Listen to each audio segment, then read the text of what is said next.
Bonjour, alors cette chaîne YouTube elle va être consacrée à la torture électromagnétique, au gang stalking et aussi au cyberharcèlement.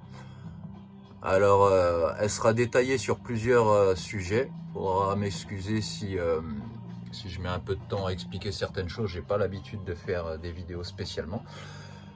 Alors je vais commencer à expliquer un petit peu. Donc la torture électromagnétique c'est une forme d'esclavagisme en fait, une nouvelle forme d'esclavagisme en bande organisée, sous la corruption de policiers ripoux qui sont très bien au courant de ce qui se passe et qui gardent une omerta totale.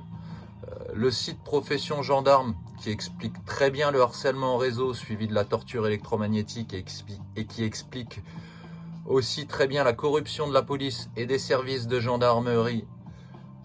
Le détail très bien. Je mettrai des liens dans les descriptions à l'avenir. Bon, là, j'ai l'internet qui est coupé avec le cyberharcèlement, donc on verra ça à ce moment-là. Cette chaîne YouTube sera un journal de bord sur ma vie en tant que personne ciblée. D'où le nom MK Ultra Survivor. Parce qu'il ne faut pas se tromper là-dessus, que beaucoup de personnes sont mortes dans l'impunité la plus totale. Ceux qui sont encore là le savent très bien. Aujourd'hui, on est des survivants. Nous sommes des survivants. C'est pas compliqué. Le mot, il est complètement approprié. C'est très simple. L'IA qui est mise en place sur les TI, dont on parle très bien d'ailleurs sur le site Profession Gendarme, fait tout pour développer des maladies physiques et mentales. D'où les cancers et toutes les autres sortes de maladies graves sur le temps. D'où l'expression slow kill, la mort lente, en français. C'est pour ça que les personnes qui sont à l'hôpital continuent de se faire tirer dessus, qui sont à l'hôpital sous la maladie continuent de se faire tirer dessus.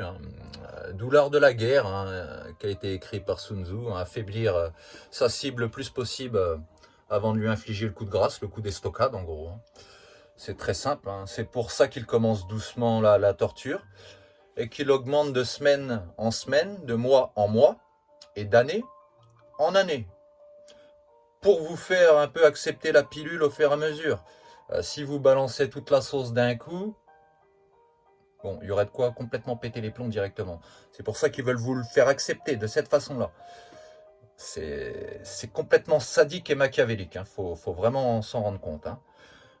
Maintenant, pour la partie de la santé mentale, il faut savoir que c'est un combat permanent avec cette IA, qui vous envoie des tirs synchronisés par rapport à ce que vous pensez, à chaque seconde, à la microseconde. Ce qui développe des maladies comme la schizophrénie, la parano, et j'en passe. Si on n'est pas fort psychologiquement, comme je le disais, il faut savoir que c'est à la microseconde et que ce programme essaie de vous corriger à tout ce que vous faites et en permanence et va à l'inverse de ce que vous pensez, de quoi rendre la cible complètement folle. Il a pour but de vous pousser au suicide, à la psychiatrie ou à la prison, tout en vous développant des maladies physiques, en même temps de vous affaiblir. Donc c'est, comme je disais, le sadisme. Donc ne basculez pas dans la folie, c'est leur but, c'est vraiment leur but. Des personnes ont complètement pété les plombs et ont tué plusieurs personnes, comme l'expliquent très bien les articles sur Profession Gendarme. Il y a une vidéo avec 12 morts par rapport à la Navy et d'autres 3 avec un avocat. Il y en a eu d'autres, ils mettent ces liens-là par rapport à ces vidéos-là, mais il y en a eu d'autres. Donc, il y a eu aussi un cas en France avec Stéphane Bauer. Je dis un cas, il y en a eu plein d'autres, mais je pense à celui-là en particulier, Stéphane Bauer, qui a développé une haine envers la police au point de les attaquer au couteau à la gare du Nord à Paris parce que ses plaintes n'étaient pas reçues, a agi comme un suicidaire, clairement. Attaquer des policiers avec un couteau, c'est un acte complètement suicidaire.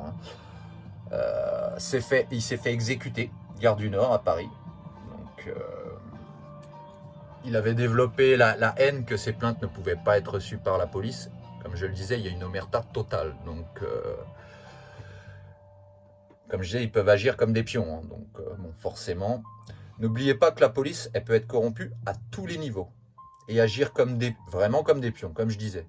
Donc merci à des sites vraiment comme Profession Gendarme de dénoncer la gravité de ces actes, hein, qui sont des crimes contre l'humanité, hein, avec actes de barbarie en bande organisée. Il faut peser ces mots. Hein. Les personnes, les psyops, qui vous espionnent 24 heures sur 24, 7 jours sur 7, dans le but de vous torturer avec cette IA maléfique, qu'on en parle très bien d'ailleurs sur le site de Profession Gendarme, qui vous fait de la surveillance neuronale 24 sur 7 et gérée par ces agents psychotroniques, d'accord, qui sont grassement rémunérés. Ils touchent beaucoup d'argent, ces personnes. Il faut bien se rendre compte aussi, pour leurs activités criminelles, qui feraient passer des criminels lambda pour des majorettes. C'est vraiment le cas, hein, quand on participe à un génocide de cette envergure. Bon. Cette torture viole des dizaines de traités internationaux, dont Nuremberg, les droits de l'homme, les conventions de Genève, l'ONU. Hein.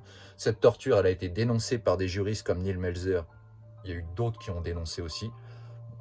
Ça aurait été particulièrement explicite en plus ce qui aurait été dit. Donc, quand je vois que l'omerta continue en France, surtout parce qu'on n'en parle pas assez, pas du tout assez. Bon, ma première vidéo, elle était peut-être un petit peu brouillon. En tout cas, j'en ferai un journal de bord. Là, j'ai mis juste une image comme ça pour imaginer un peu la chose, mais on essaiera de faire passer, même on essaiera, on le fera. On passera des articles comme Profession Gendarme que je filmerai ou je commenterai par rapport aux articles en détail sur certains faits. On abordera par rapport au gangstalking et au cyberharcèlement aussi, parce que là, du coup, ça a été surtout sur la torture électromagnétique. Et comme je disais, cette chaîne, ce sera un peu un journal de bord que je continuerai régulièrement. Voilà. Allez, force à tous les TI.